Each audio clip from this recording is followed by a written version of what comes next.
We're here. I have a bucket full of what they call red wiggler compost worms. And basically what they're doing is they're taking things like old banana peels and table scraps, newspaper, cardboard, those kinds of things that are usually thrown away. And you put the worms in there and keep it pretty wet. And what they do is they convert that into basically new soil. What this is basically almost like worm poop, but it's like a supercharged soil with a whole bunch of microbes and a lot of biology. What we're using it for is actually we're taking the actual vermicompost, the vermicast, the worm poop that's left over. We're creating a slurry, and then we're applying that to seeds on our farm. Starting to get a little more into cash crops like corn and soybeans, but have been doing it on cover crops. The things that I see with doing it on cover crops, and we've also done it on wheat for a couple years now, is that you get an extendedly large root system. It puts a lot more roots on rather than putting a lot of shoots up top first. It'll put a lot of roots on, and then it'll catch up on the top with more leaves. What it's doing for me is a lot of our poorer soils that are more maybe newer to no-till, it's just giving it a little bit of a jump start. It's a biological that doesn't cost much to do, and basically the worms repopulate themselves, and very low input and a very easy way to do composting. I didn't have enough time to sit down and do even a static compost like a Johnson Sioux or even like a turning compost. I just could never get compost down right. So this is the way I do composting, is just have them do the worms do all the work. It's a lot easier on me that I don't have to manage them. I just have to keep a wet environment and keep food in front of them, and then they do all the work of turning all this basically trash, and they make it into, I guess you could call it treasure, or make it into something that's beneficial for our farm. I have been doing this vermicomposting for about going on 5 years now.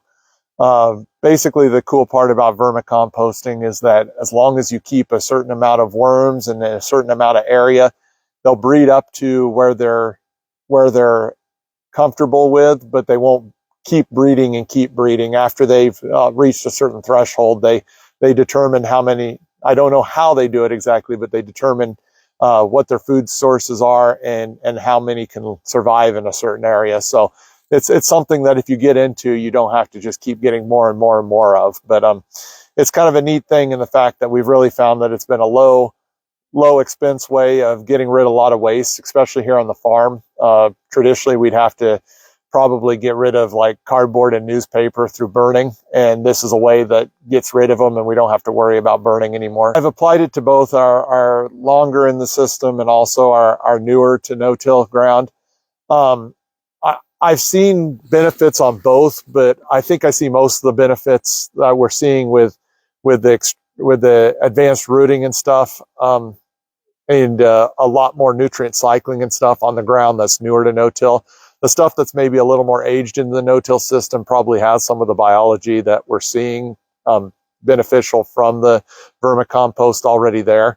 I'm still a firm believer that you get as much biology as you can right there next to the seed when it's first coming up, because if it's got a healthy, happy start, it's going to make for a healthier and happier plant. I think this would be a very good way for people that are making a switch from conventional tillage into no tillage to kind of jumpstart their ground, to maybe get a little bit more of the biology functioning. It's definitely a very cost-effective way. I mean, the red wiggler worms cost me like $20 for a pound, and I started off with a pound, and now I have hundreds and hundreds of pounds of worms, and haven't even really pushed for managing to scale this up. It's just something that I do kind of as something that adds to it. If you really wanted to get into it, you could get into a large scale composting with vermicomposting and do stuff for a school district or even a city or a county or something. You could get into this pretty large scale. But I think that it's a very easy thing to get started. It's been a fun thing for my kids, family wise. What kids don't like worms? They think that is pretty cool to see all the little tiny worms to the big worms and the different sizes of worms and just what they do. It's kind of a neat thing to teach the next generation that you can recycle and you can take trash and make it into something better and upscale. So.